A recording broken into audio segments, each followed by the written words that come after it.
नमस्कार। श्रीमद्वाल्मीकि रामायणे उत्तरकांडे एकचत्वारिंशः सर्गः। विसृज्य च महाबाहु ऋक्षवानर राक्षसान् भ्रातृभिः सहितो रामः प्रमुमोद सुखम सुखी। नीचों वानरों और राक्षसों को विदा करके भाइयों सहित सुख स्वरूप महाबाहु श्री राम सुख और आनंद पूर्वक वहां रहने लगे। अथापराण समये भ्रातृभिः सह राघवः शुश्राव मधुरां वाणीं अंतरिक्षान् महाप्रभुः।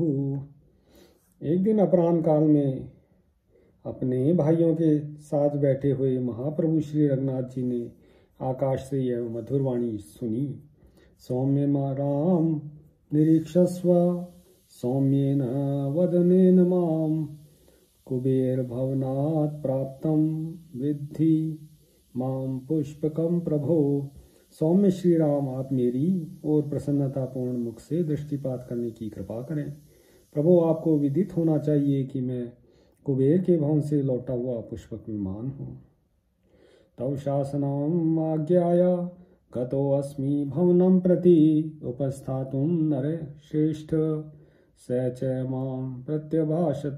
नरश्रेष्ठ, आपकी आज्ञा मानकर मैं कुबेर की सेवा के लिए उनके भवन में गया था, परंतु उन्होंने मुझसे कहा, निर्जितस्त्वं नरेंद्रेण राघवेण महात्मना निहत्य युधि दुर्धर्षम रावणम राक्षसेश्वरम।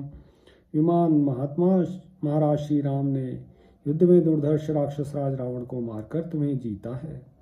ममापि परमा प्रीतिर हते तस्मिन् दुरात्मनि रावणे स गणे चैव सपुत्रे सह बांधवे। पुत्रों, बंधु बांधवों तथा सेवक गणों सहित उस दुरात्मा रावण के मारे जाने से मुझे भी बड़ी प्रसन्नता हुई है। स त्वं रामेण लंकायां निर्जितः परमात्मना वह सौम्य तमेव त्वं महमाज्ञा पयामि ते। सौम्य, इस तरह परमात्मा श्री राम ने लंका में रावण के साथ साथ तुमको भी जीत लिया है, अतः मैं आज्ञा देता हूँ कि तुम उन्हीं की सवारी में रहो। परमो योष मे कामो यत्त्वं राघव नंदनम वहेलोकस्य संयानम गच्छस्व विगत ज्वरः। रघुकुल को आनंदित करने वाले श्री राम संपूर्ण जगत के आश्रय हैं। तुम उनकी सवारी के काम आओ, यह मेरी सबसे बड़ी कामना है, इसलिए तुम निश्चिंत होकर जाओ। सोहम शासनमाज्ञाया धनदस्य महात्मनः त्वत्सकाशम अनुप्राप्तो निर्विशंकः प्रतीक्षमाम। इस प्रकार मैं महात्मा कुबेर की आज्ञा पाकर ही आपके पास आया हूँ, अतः आप मुझे निशंक होकर ग्रहण करें।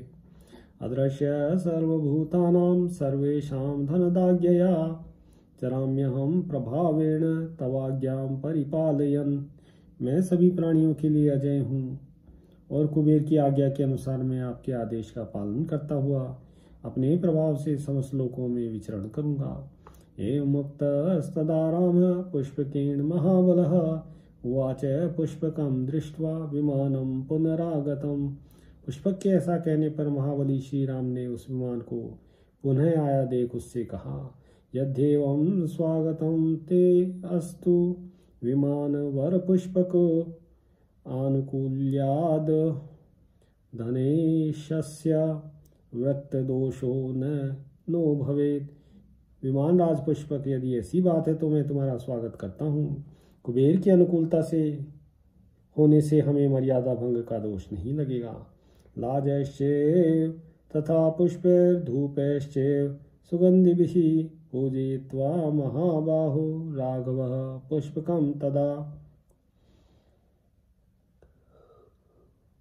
ऐसा कहकर महाबाहु श्री राम ने लावा, फूल, धूप और चंदन आदि के द्वारा पुष्पक का पूजन किया।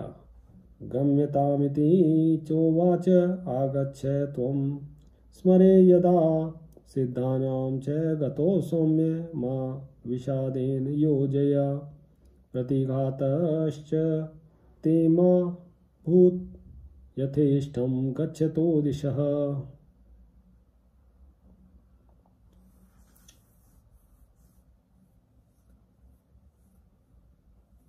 और कहा, अब तुम जाओ, जब मैं स्मरण करूं तब आ जाना, आकाश में रहना और अपने को मेरे वियोग से दुखी न होने देना। स्वेच्छा से संपूर्ण दिशाओं में जाते समय तुम्हारी किसी से टक्कर न हो अथवा तुम्हारी गति कहीं प्रतिहत न हो। एवं स्त्वति रामेण पूजयित्वा विसर्जितम् अविप्रेतां दिशं तस्मात् प्रायात् तत्पुष्पकं तदा। पुष्पक ने यह वस्तु कहकर उनकी आज्ञा शिरोधार्य कर ली। इस प्रकार श्री राम ने उसका पूजन करके जब उसे जाने की आज्ञा दी तब वह पुष्पक वहां से अपनी अभीष्ट दिशा को चला गया। एवं अंतर्हिते तस्मिन् पुष्पके सुकृतात्मनि भरत प्रांजलि वाक्यम उवाच रघुनंदनम। इस प्रकार पुण्यमय पुष्पक विमान के अदृश्य हो जाने पर भरत जी ने हाथ जोड़कर श्री रघुनाथ जी से कहा, विबुधात्मनि दृश्यन्ते त्वयि वीर प्रशासति अमानुषाणि सत्वानि व्यारतानि मुहुर्मुहुः। वीरवर आप देव स्वरूप हैं, इसलिए आपके शासन काल में मनुष्येतर प्राणी भी बारंबार मनुष्यों के समान संभाषण करते देखे जाते हैं। अनामयश्च मर्त्यानां साग्रो मासो गतो यम् जीर्णानामपि सत्त्वानां मृत्युर्नायाति राघव आरोग प्रसवानार्यो वपुष्पन्तो ही मानवः।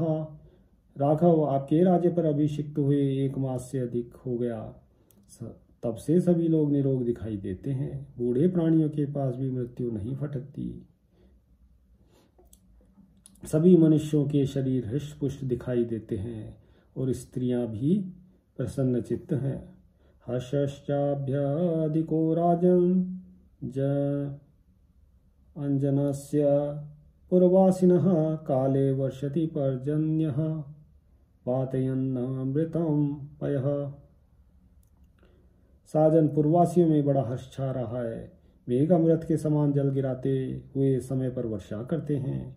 वाताश्चापि प्रवान्त्येते स्पर्शयुक्तः सुखः शिवः ईदृशो नश्चिरं राजा भवेदिति नरेश्वरः कथयन्ति पुरे राजन् और जानपदास्तथा।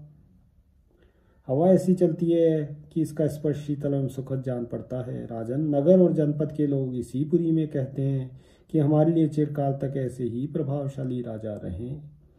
एतावाच सुमधुरा भरतेन समीरितः श्रुत्वा रामो मुदा युक्तो बभूव नृपसत्तमः। भरत की कही हुई ये सुमधुर बातें सुनकर नृपश्रेष्ठ श्री रामचंद्र जी बड़े प्रसन्न हुए। इत्यार्षे श्रीमद् रामायणे वाल्मीकिये आदिकाव्ये उत्तरकांडे 1/4 सर्ग। सियावर रामचंद्र पद जय शरणम्।